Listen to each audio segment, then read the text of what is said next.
Hoy en Madres de la Plaza. En el primer bloque, el capítulo número 8 de Madres Nuestra Historia. Las Malvinas son argentinas y los desaparecidos también.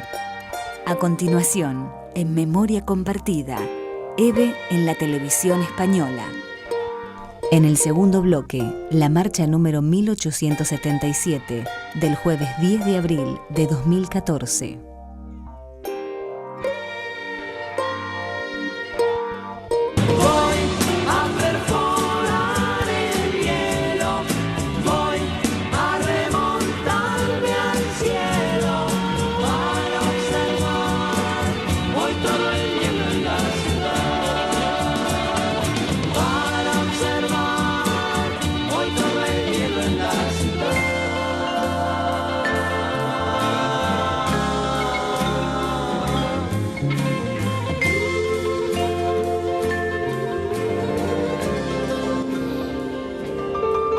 Capítulo 7.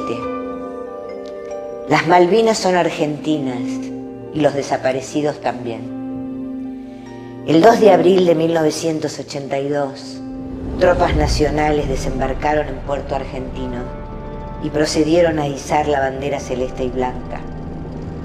Pura gestualidad y golpe de efecto. Era el inicio de una confrontación militar con Gran Bretaña, una nación históricamente imperialista cuyas fuerzas armadas contaban con material bélico infinitamente superior al de los militares argentinos. Los colonialistas ingleses estaban entrenados para la guerra, mientras los argentinos habían librado su única experiencia en una mesa de tortura contra sus propios compatriotas. Si bien la dictadura tenía sus mandantes políticos y económicos en el imperialismo norteamericano, no titubeó en recurrir a una noción antiimperialista como el justo reclamo de soberanía argentina sobre las islas. La operación política resultaba obvia. Los militares querían apelar al sentimiento patriótico y cohesionar a la sociedad bajo su liderazgo, buscando revertir la mala imagen que tenían la opinión pública y así eternizarse en el poder. Y lo lograron, al menos por un tiempo.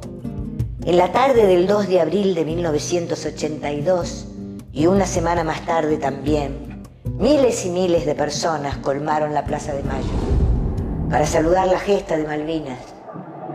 Galtieri decidió salir al histórico balcón de la Casa Rosada y hablarle en tono épico al pueblo. Al mismo pueblo que unos días antes había sido reprimido de modo salvaje en esa misma plaza.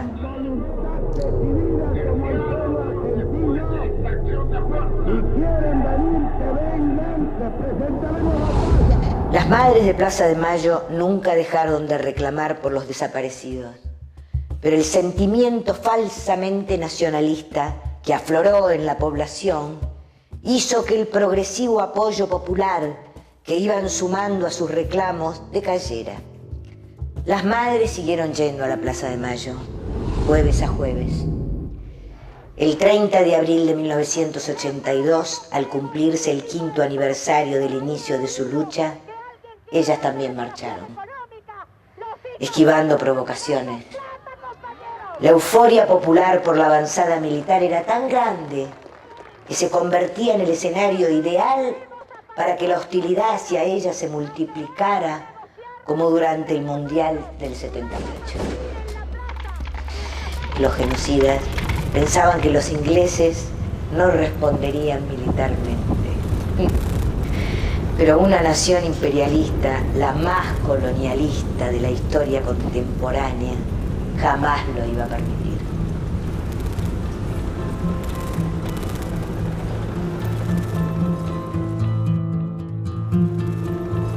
El sueño de Galtieri y sus muchachos, comandantes de una operación militar que miraron por televisión y dirigieron por teléfono, duró muy poco. El 1 de mayo de 1982, Gran Bretaña contraatacó La confrontación armada desnudó la locura que encarnaba para la Argentina esa guerra inútil y perversa.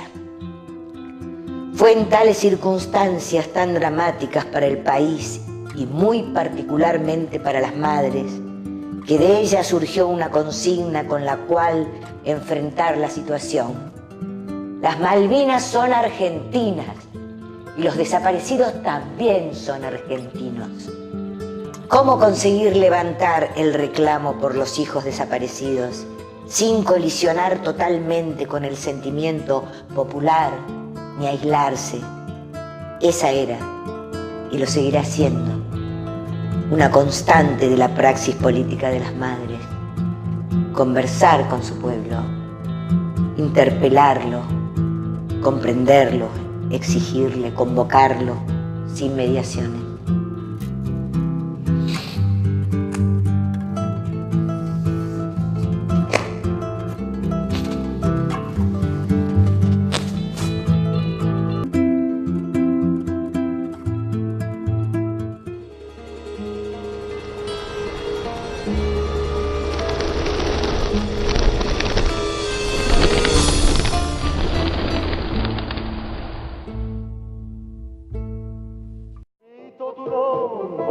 Por las esquinas,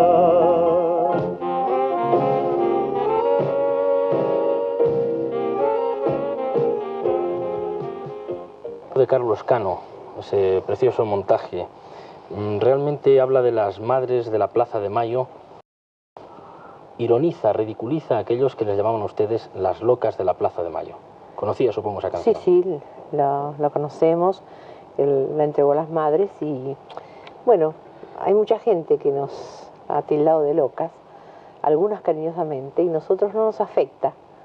Nunca nos importó, porque uno puede estar loco de amor, de dolor, de sufrimiento, de muchas cosas. Y a veces para luchar hace falta un poco de locura.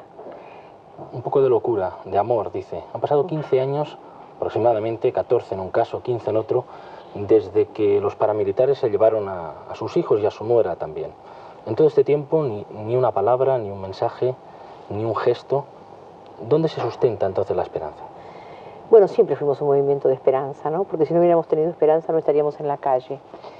El tema es que yo quería aclarar que no fueron paramilitares, que fueron los militares en Argentina los que se llevaron a mis hijos y a los 30.000 desaparecidos que hay.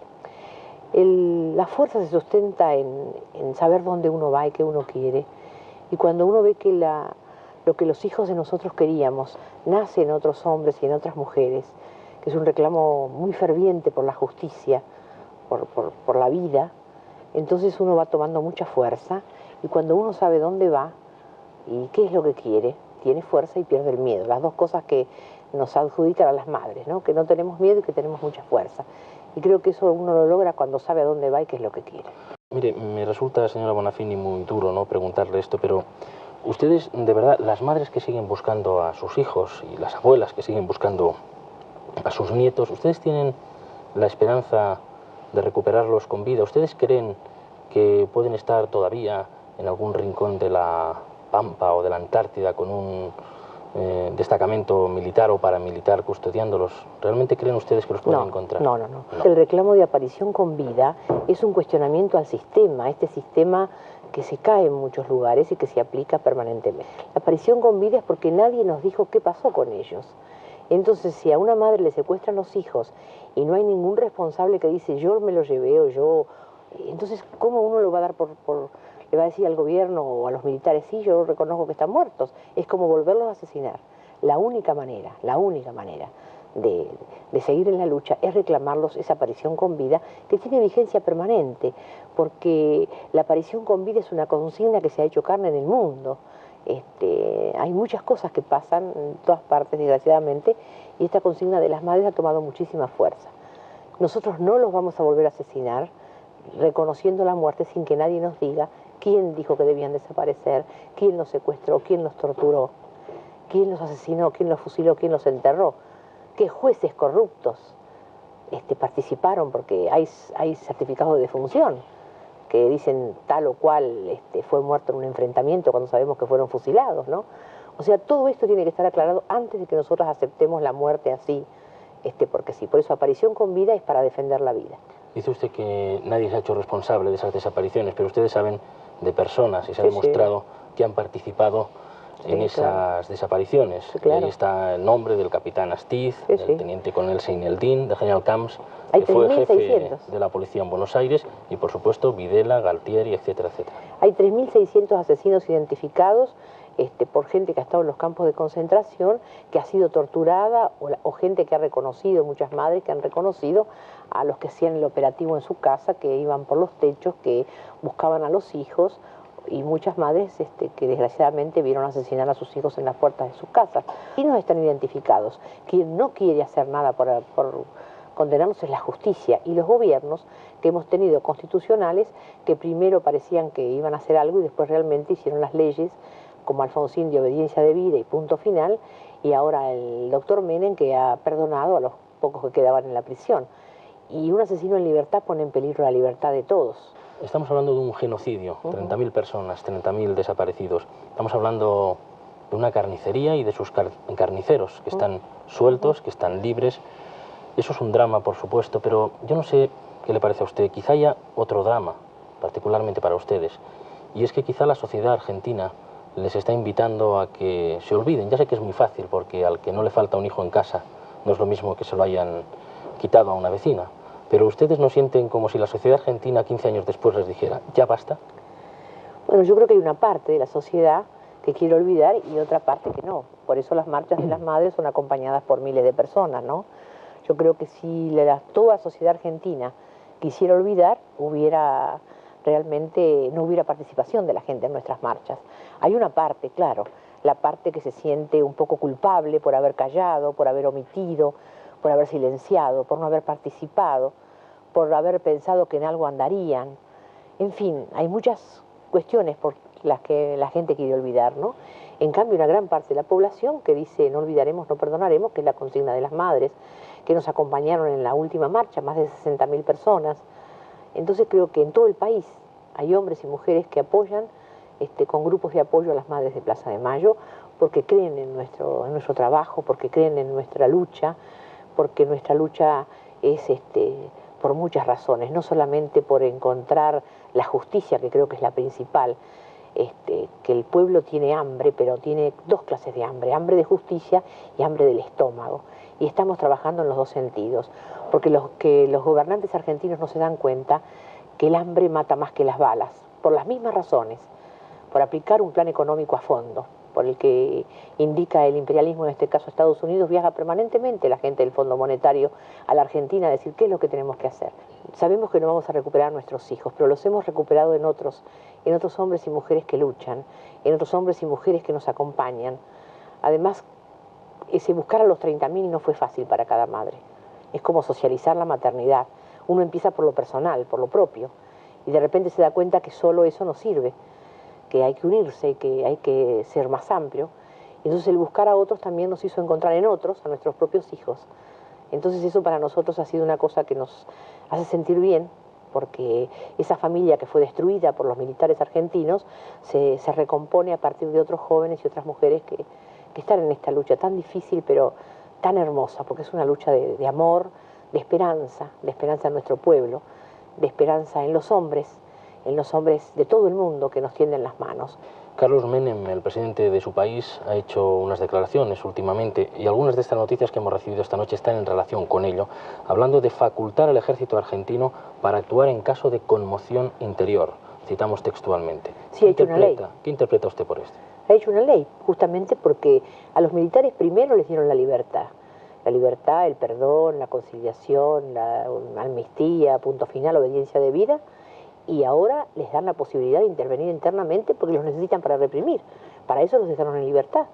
Porque el gobierno que no va a encontrar salida, que aprieta, que no da trabajo, que es capaz de permitir las torturas. En mi país se tortura permanentemente. A un joven que roba un pasacasé lo torturan en la comisaría. Hoy.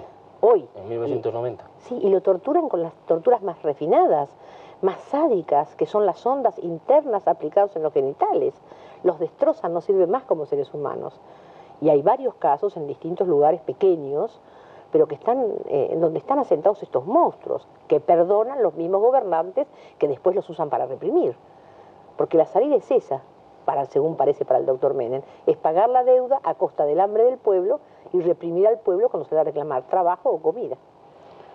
Vamos a concluir ya. Realmente esta es una conversación impresionante y quiero referirme a ese pañuelo que lleva usted.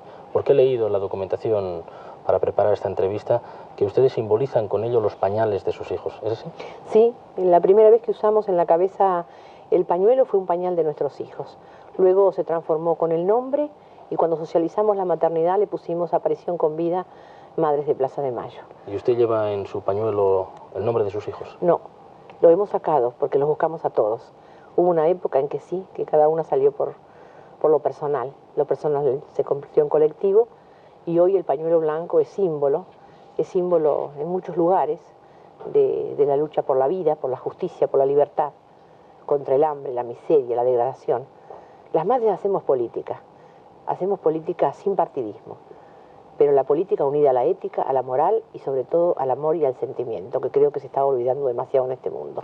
Hacen política, pero en cualquier caso dan un tremendo testimonio de humanidad y de amor. Gracias por estar aquí y gracias por esos mensajes que dan confianza en que vale la pena vivir, a pesar de los horrores que a veces se producen en algún rincón del mundo.